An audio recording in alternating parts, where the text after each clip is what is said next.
Hello, dear friends in the Holliston community. Welcome back to another episode of the Garden in the Kitchen cooking show. I'm your host, Silvia Dunnirvine, self-taught chef, food blogger, and food developer at gardeninthekitchen.com. And this is my friend Anne. Hi Silvia, thank you for having me. How are you? I'm good, how are you? Good, very good. I'm excited to be doing some winter cooking, I would say. It's my favorite season to cook. I think in the summertime we all want to get out, we all want to enjoy the outdoors and cook outside as well, but it's extra special to be cooking in the winter. You warm the house with scents and fragrances and your oven, and I just love it.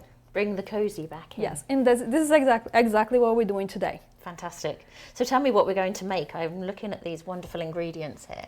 Okay, so today we're making a quinoa stuffed delicata squash. This recipe is up on the website. It's called quinoa stuffed delicata squash. However, I have here 3 different varieties of squash, and the reason for that is because I often get this question, oh, can I use a butternut squash? Can I use acorn squash? And the second reason is I don't always find delicata squash. As much as I love it, I don't always find it in the store, and I want you to be able to use whatever squash you have or whichever squash you like, and it will work no matter what type of squash you choose. That's great to know, because even in my CSA share I noticed that they are much rarer, the delicata squash. Yes. So this is really helpful right from the offset. Good, I'm glad.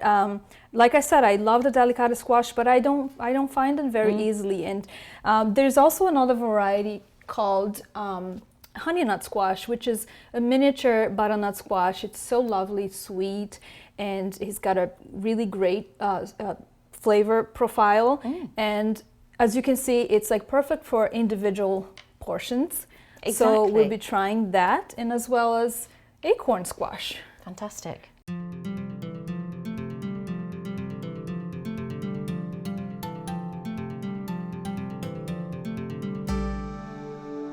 Are you ready to get started? I am. So talk us through the rest of the ingredients. Okay. So the rest of the ingredients are pretty easy. The quinoa. So we have some cooked quinoa here. Just plain. You can cook your quinoa in water and add just your favorite seasonings. That's what I do. Good. I like to add a little bit of salt, pepper, just a little drizzle of oil, and like something green, like green onions or something, just to add flavor. Or you can cook using vegetable broth, chicken broth, something like that. But that's your basic fluffy quinoa. That's a good idea. I never do that with the vegetable broth, but that's a really good idea to bring some more flavour. Absolutely. It can be quite bland. Yes, it can. But it's such a healthy alternative to other types of carbs. The quinoa is, and it's so light and it's so filling. At the same time, I definitely would recommend you play around with quinoa, and you can add different types of squash to it, or different nuts and different greens to it. Okay. It's just so much you can do, and I have a lot of fun with quinoa recipes. Yeah, I love some of the quinoa recipes. There's a quinoa salad on your website, which is one of my go-to favorites throughout the year. It's perfect for outdoor in the summer, but it's great for winter as well, when you just want to grab from the fridge without having to do everything firsthand. So sorry, carry on. So good to know. We're getting carried away with our quinoa. I do too, so I can understand. And I have a brand new quinoa salad on the blog. That's more of a winter quinoa salad, as opposed to the one that you were just mentioning, okay, I need which to we look that cooked up. together in a past episode. We have, yes, absolutely. Yeah. So anyway, like I said, it can be basic. I have some chopped up spinach. I have some dried cranberries and some nuts. I believe those are walnuts or pecans.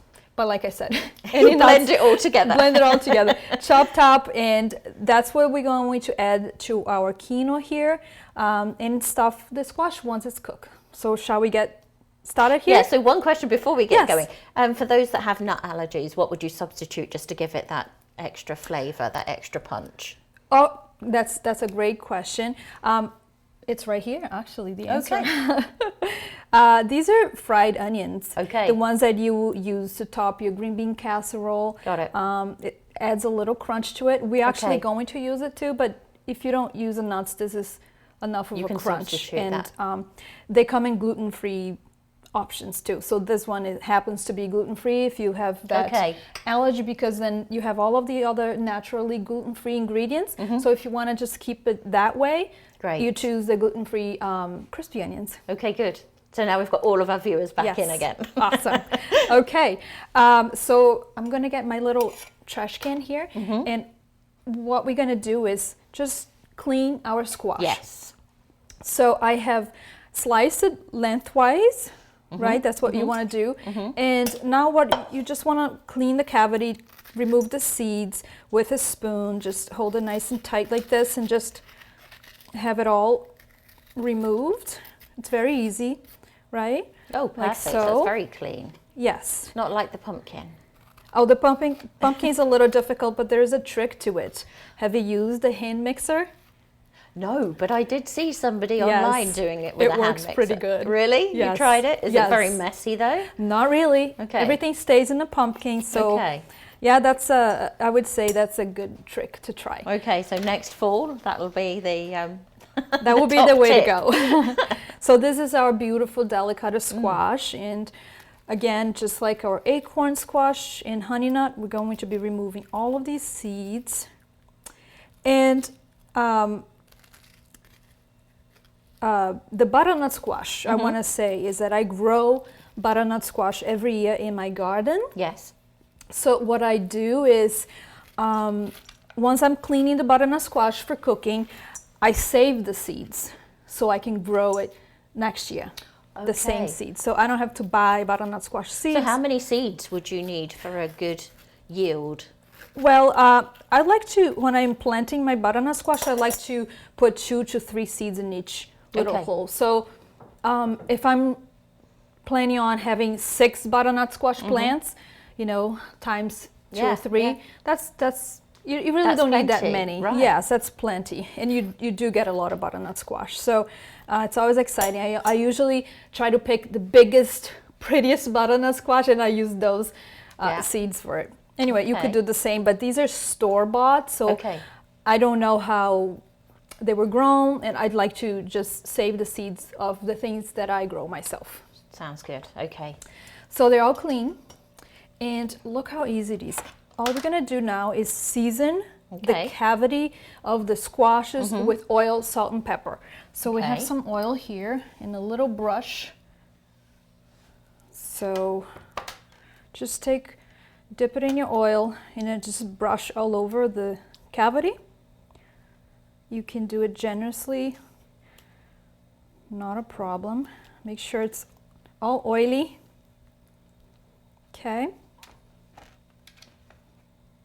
And then we're going to roast this. Okay. So at 400 degrees for about 40 minutes. It's always a good idea to start checking your recipes 5 minutes before they say it's the total time, because every oven is different. Even the pan that you use to cook can affect the cooking temperatures and time. So I would start checking at 35 minutes, but that's what you need to do. Okay.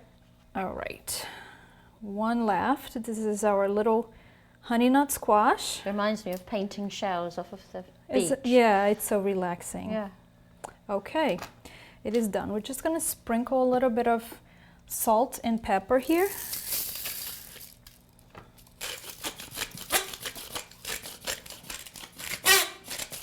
It's a noisy one. He's got something to say. Yeah, it's got something to say, but you know what? It holds up a lot of salt, It so I don't does, have it's to a really refill it too often. substantial. There we go. And some pepper. And we're actually going to face them down. So we're just going Okay. to turn them over. And So that Like so. protects the flesh of the vegetable inside. yes, and then it will also give you the nice golden brown, like Okay. wedges, like the sides of it. Yes.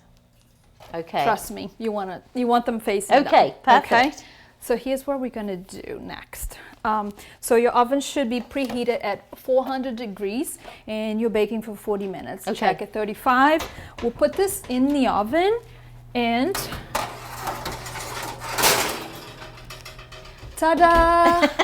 That was quick. This is real life cooking. Here's the one you prepared earlier. Yes, it is. So do you see what I mean by the golden edges? Okay. Very good. So, and so soft and moist, I can see that already. yes. Really And it smells tenderized. so yummy. I'm going to grab a fork right here ahead. if you don't mind. And what I do, you don't have to, but I like to do this. Just kind of like move them around a little, just like poke at it a little bit, just so the flesh of the squash is just like a little bit loose. But you don't have to, because as you're scooping up to You're going to grab that you're going to anyway, grab that yes. anyway. So we'll just leave it like that for now. Okay. And this is nice and hot. We're just gonna put this aside while we'll work on our quinoa. Okay. Ready? Got it. Alrighty. So here's our squash. And this is our quinoa. The recipe calls for a half a cup. Okay. Because as you cook, they will double in size, right? But I actually cooked a whole cup because now I have 2 batches of squash. Yes. That makes And I sense. also love quinoa leftovers. Can't go wrong with that. Okay. So we're gonna add the rest of the ingredients. So do you mind passing me the spinach?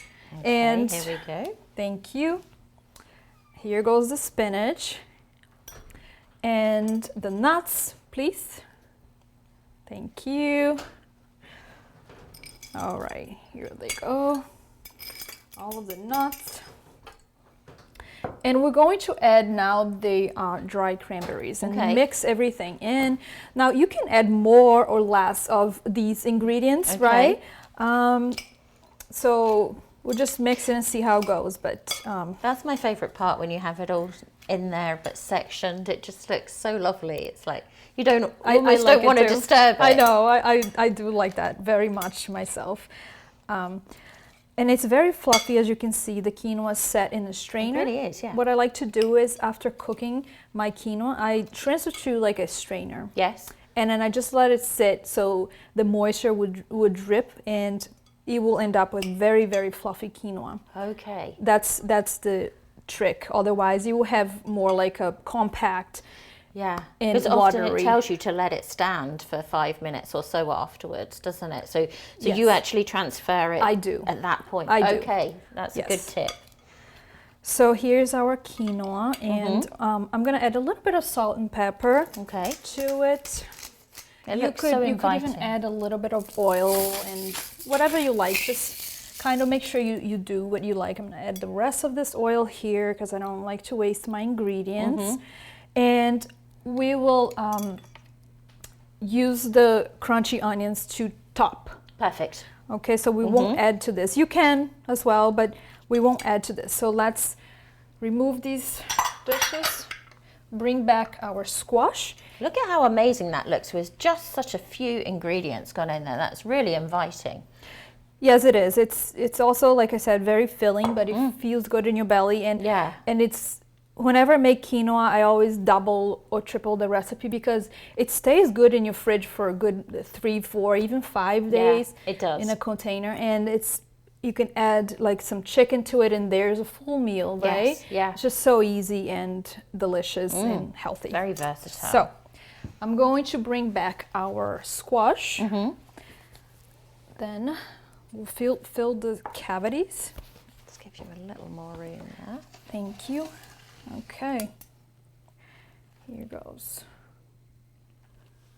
And this recipe is so good for the holidays on the table. And like I said, it's great like individual portions. Well, I don't know about the Delicata squash, but still.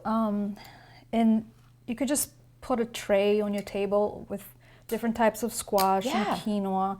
It's so festive, and And it's got the right color combination in there. And yes, it does. it ticks all the boxes. I agree. I love it. And it was so easy. You saw how easy. So easy, yes. Yeah, the only wait is to bake it in the oven, which is part. really not a big deal. And other than that, it's a really easy recipe. And that's what I love about your cooking, Silvia, is that you do make it look great, taste great, but it's easy. Yes. You know, you're not spending hours in the kitchen prepping. Exactly. Yeah, there's no need to. You can make beautiful, healthy, delicious food in just a little bit of time. All right, we're almost done. And what do you think? Is it looking good? I think it looks amazing. I can tell the squash is perfectly cooked. Perfect to slice and eat. Yeah, it and looks enjoy it. like it's not going to be a challenge to slice through. I have a dish here. Very I'm good. going to transfer our squash so it looks pretty.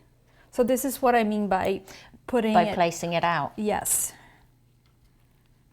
Here we go. One left. Our acorn squash. Okay. Amazing. Take this out of the way. And now we're going to top with our crunchy onions. Okay, there you are.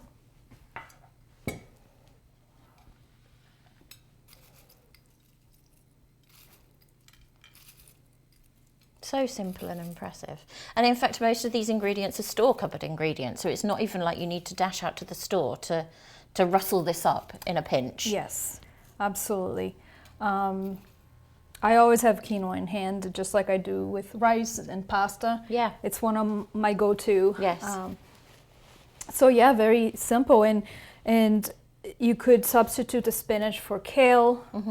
Just any other type of green, collard greens. Yeah. Whatever you happen to have in the fridge. Whatever you have, yeah. I've done with raisins too instead of dry cranberries. Okay. Or you just play around. It's just one of those. Mix it up. Yes. Have fun with it. Yeah, exactly. That's the idea. Great. So we'll get this cleaned up before we try our stuffed squash recipe. We'll be right back. We are back with our recipe and it's time to try and see if it's good. It looks amazing. Good, I'm glad. So which one would you like to try? Oh, We have acorn, we have honey nut squash, and delicata squash. which is your favorite? I love honey nut squash. Okay, let's try much. it. Okay, let's do it. It looks so cute, the honey nut. It is cute, and it's a sweet type of squash, and Okay. it browns really good too for baking and different things. So here we go. Fantastic. Where are we going? This way first? Okay. Yep. Nicely There done, you go. Silvia.